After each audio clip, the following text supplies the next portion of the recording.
Hi everyone.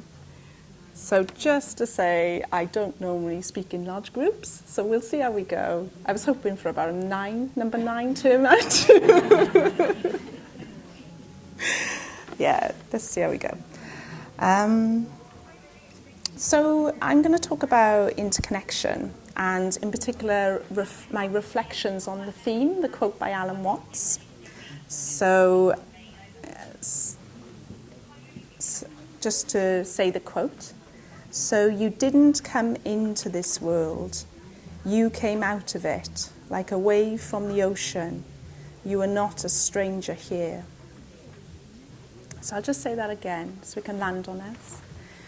You didn't come into this world. You came out of it like a wave from the ocean. You are not a stranger here. So my first reflection on this was how the coming into the world feels very different to coming out of the world. So coming into the world, to me, had a sense of me, mine, I, yeah, separate me coming into the world. Yeah, they had this like dual feel. So I come into the world, maybe take what I need, what I want, and then I go away. It didn't feel that deeply connected. But to come out of the world, it has the feel of being born out of the soil, to actually grow out of the world. And if you're growing out of something, it had almost like a maternal feel, a real maternal feel. So it felt like that gulf between me, mine, I, you, other world was bridged, yeah? And the important thing feels like, how are we relating to the world? What's our relationship? Are we relating as if we are deeply interconnected, like our roots are deeply embedded in the breathing, living world, with all its creatures, people, land, elements?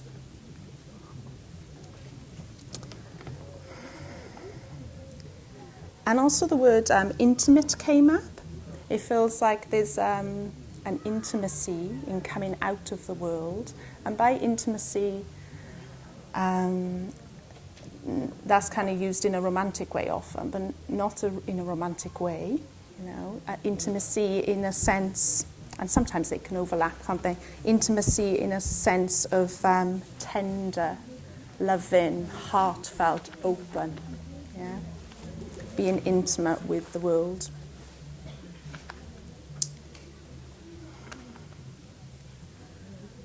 Yeah. And I was remembering when I was studying in Maitrijyoti study, Dharma study in a group, and sometimes someone says something and it just really strikes you, and I carried it for a few years, and it was a very simple thing she said in the group, a girl called Jamie, and I haven't told her this actually.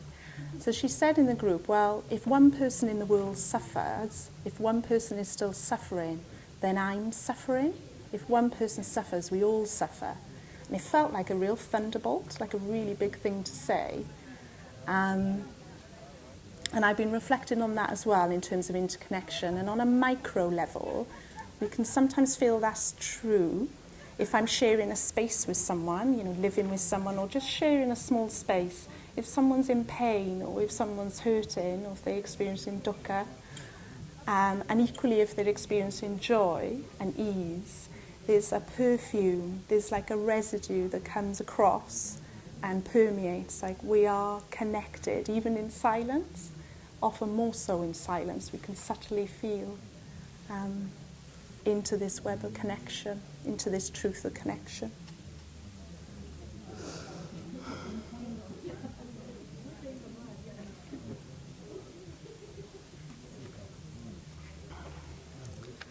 Yeah, and then the next part of this quote, so you didn't come into this world, you came out of it like a wave from the ocean. So this like a wave from the ocean. So when does the wave begin and the ocean end? And can you have an ocean without a wave and a wave without an ocean?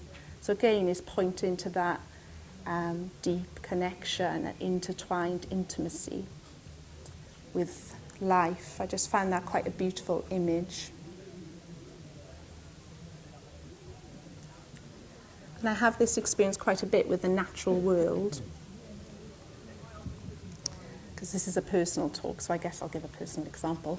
So if I'm in a particular difficult mental state and at a loss of what to do, like usually if I'm blown around by those worldly winds, loss, pain, blame and failure, the four, obviously they have their counterparts as well, but if I'm blown around by them quite intensely, I take myself to this particular coastline on South Wales, very rocky, very wild. There's a bit of nostalgia there as well, so I think immediately my heart is warmed when I'm in this space. And when I'm looking out, it just has a real comfort in, it subdues the state of my mind, because it's almost acting like a mirror. So the pain of my mind, this narrow sort of self-in, where I'm really into and focused on my own pain, just expands out into the horizon. And there's that reminder that other people feel this too, as you're looking out, this kind of mirroring of how the external elemental world is can resonate with my inner world. And yeah. And also I've been practicing something more recently.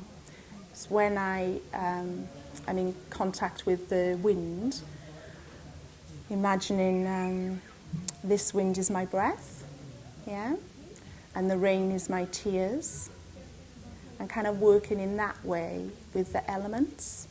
Can also have this, expanding and broadening out. It can bring like a little doorway into equanimity there.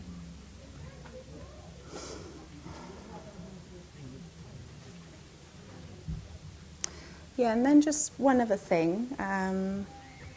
So I guess I'm talking a little bit about,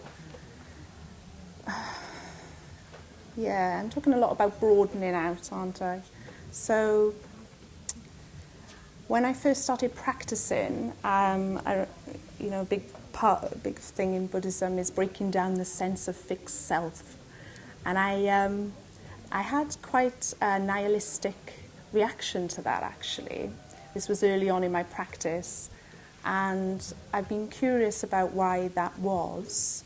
And it was because I wasn't integrated. I didn't have enough positive emotion. So a good friend and a teacher just suggested, and it worked quite well, instead of breaking down the sense of self, especially because you need a positive sense of self in order to go beyond self, in my experience, is to expand the sense of self to include more and more other,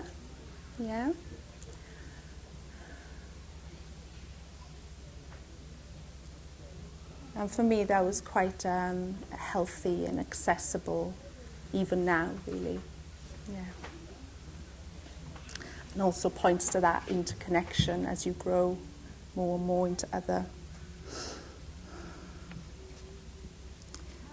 So I don't know how much time I got. Is it about? Okay.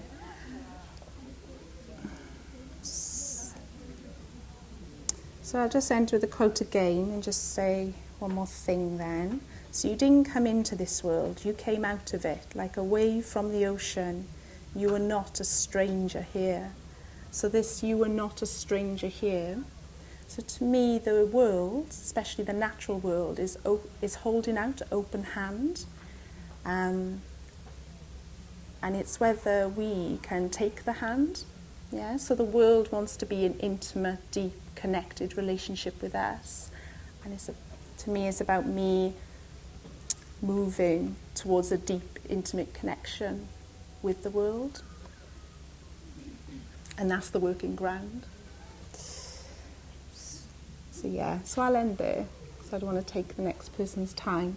But if anyone has any comments or questions that I may be able to answer or not, I'm happy to take them. Thanks for listening.